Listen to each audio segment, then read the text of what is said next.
वनवासा गांव जंगल के बीचों बीच बसा था। उस गांव में चंगू मंगू नाम के दो आदमी रहते थे। दोनों अच्छे दोस्त थे।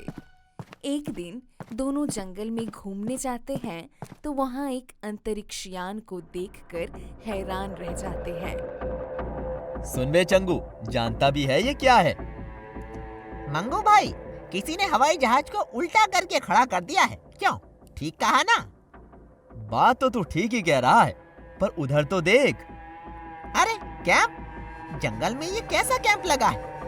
चल कर देखते हैं। चंगू और मंगू जैसे ही कैंप के निकट जाते हैं, अंदर से उन्हें वैज्ञानिक सेंडा और हीरा व्यापारी मनिक भाई की बातें सुनाई देती है।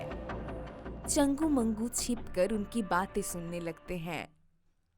वैज्ञानिक सैंडा, क्या ये रॉकेट चांद पर मौजूद हीरो की खानों का पता लगाकर सुरक्षित वापस लौट आएगा? आप चिंता मत कीजिए, रॉकेट कुछ ही देर में उड़ेगा और फिर चांद पर मौजूद हीरो का पता लगाकर ही वापस लौट आएगा। फिर तो मजा ही आ जाएगा। हम दोनों चांद पर जाकर रोज रोज हीरे लेकर आया करेंगे। ये सुनकर चंगू मंगू आश्चर्य में पड़ जाते हैं और उनकी आंखों में हीरो का लालच चमकने लगता है। तो चांद पर ढेर सारे हीरे हैं। चंगू, क्यों ना इन लोगों से पहले हम ही चांद पर जाकर हीरे ले आएं? अगर यही बात है तो चल जल्दी से उस रॉकेट में सवार हो जाते हैं। ये कहकर वे दोनों रॉकेट का दरवाजा खोलकर उसमें सवार हो जाते हैं और तब रॉकेट उड़ने लगता है।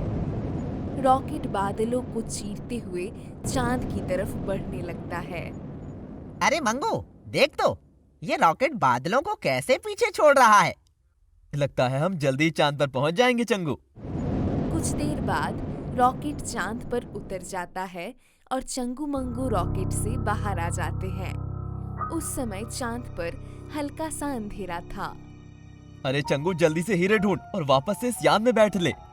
तुम ठीक कहते हो मंगू, चलो जल्दी से हीरे ढूंढ लाते हैं। ये कहकर चंगू मंगू चांद पर हीरो का खान ढूंढने लगते हैं और तभी उनको रोशनी से जगमगाता टेंट जैसा एक घर दिखाई देता है। वे उस घर में घुस जाते हैं। वहाँ तरह तरह के अजीब से फल और जूस रखे थे। उन्हें देखते ही चंगू मंगू की भूख जाग जाती है। भाई, मुझे तो बहुत भूख लगी है।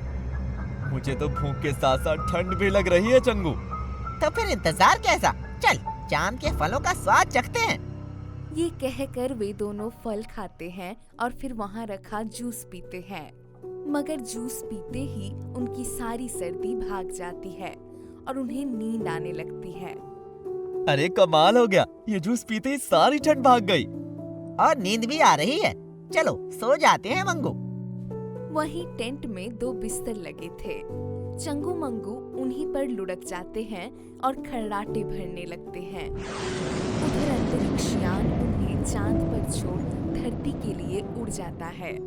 सुबह चंगू मंगू की आंखें खुलती है तो वे हैरान ही रह जाते हैं। अरे मंगू, ये तो कोई अजीब सा बगीचा है। अरे देख, पेड़ पर कितने बड़े बड़े तरबूज लगे हैं। उधर जमीन पर बेल तो देख, उस पर कैसे लाल लाल सेब लगे हैं। यहाँ तो सब उल्टा है। चंगू और मंगू ये कह रहे होते हैं कि तभी वहाँ एक अजीब सा आदमी एलियन आ जाता है और उन्हें इशारा करके अपने पास बुलाता है। चंगू, जरूर ये इस बाग का मालिक होगा। चल इससे मिलते हैं मंगू, यहाँ से भाग भी तो नहीं सकते। ये कहकर वे उस एलियन के पास आकर खड़े हो जाते हैं। वो एलियन उनको आश्चर्य से देखता है। कहो दोस्त, क्या हाल है? क्या ये बगीचा तुम्हारा है? वो एलियन उनकी बात नहीं समझ पाता तो वो झट से बारी बारी से उनके हाथ पकड़कर हिलाने लगता है। ये देख मंगू हंसते हुए कहता है, अरे क्या खेल रहे हो भाई? कोई झाड़ फूक कर रहे हो क्या? जरूर कोई मंत्र कर रहा होगा मंगू। तभी वे एलियन चंगू मंगू की भाषा बोलने लगता है। ये देख वे आश्चर्य में पड़ जाते हैं। मैं एक एलियन हूँ, तुम कौन हो? तुम चांद के एलियन हो और हम भाई हैं भाई, धरती वाले भाई।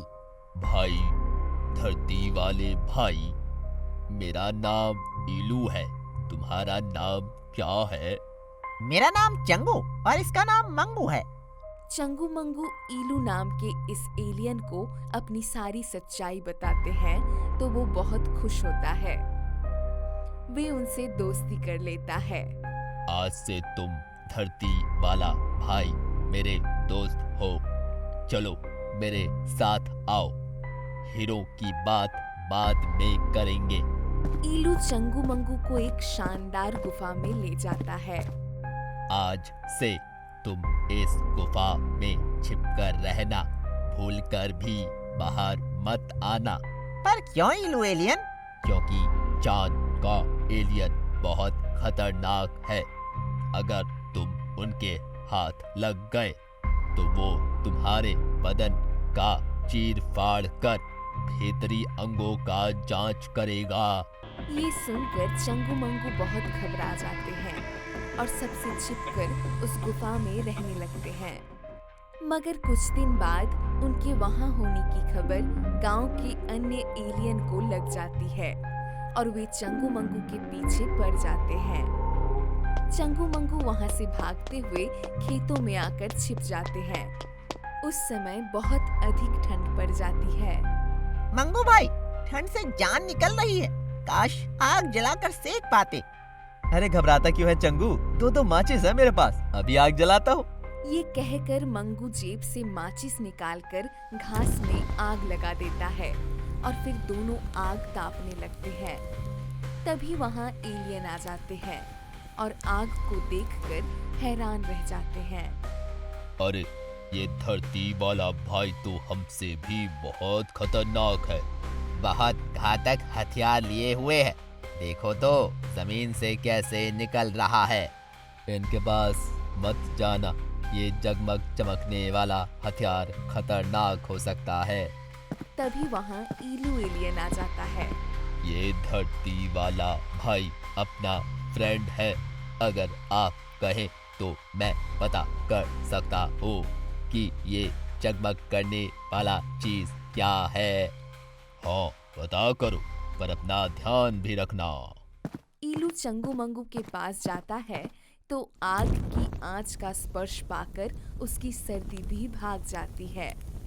वो खुश होकर कहता है, धरती वाला भाई, ये जगमग चमकने वाला चीज तो बड़ा गर्म है।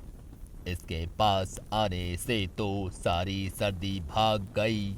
अरे ये कोई चीज नहीं, ये आग है भाई। ये बहुत उपयोगी चीज है। इस पर खाना पकाया जा सकता है। ठंड में आग जलाकर ठंड को भगाया भी जा सकता है। चांद पर रहने वाले एलियन को तो आग के बारे में पता ही नहीं था, इसीलिए आग की उपयोगिता के बारे में सुनकर वे बहुत खुश होते हैं। एलियन लोगों का राजा प्रसन्न होकर कहता है, धरती वाला भाई, तुम ये आग हमें दे दो। इसके बदले जो चाहे वो ले लो। हमें आग के बदले ढेर सारे हीरे चाहिए। एक बोरी हीरे दे दो और हमें हमारी धरती पर वापस छोड़ा। मंजूर है तो बोलो। मंजूर है, पर तुम हमें आग जगमगाना सिखाओगे। जगमगाना नहीं, जलाना। जलाना बोलते हैं। हाँ वही। राजा के ये कहने पर चंगू मंगू उन्हें आग जलाना सिखाते हैं और एलियन उन्हें हीरो से भरी बोरी के साथ अपने अंतरिक्ष यान में बैठाकर धरती पर छोड़ देते हैं।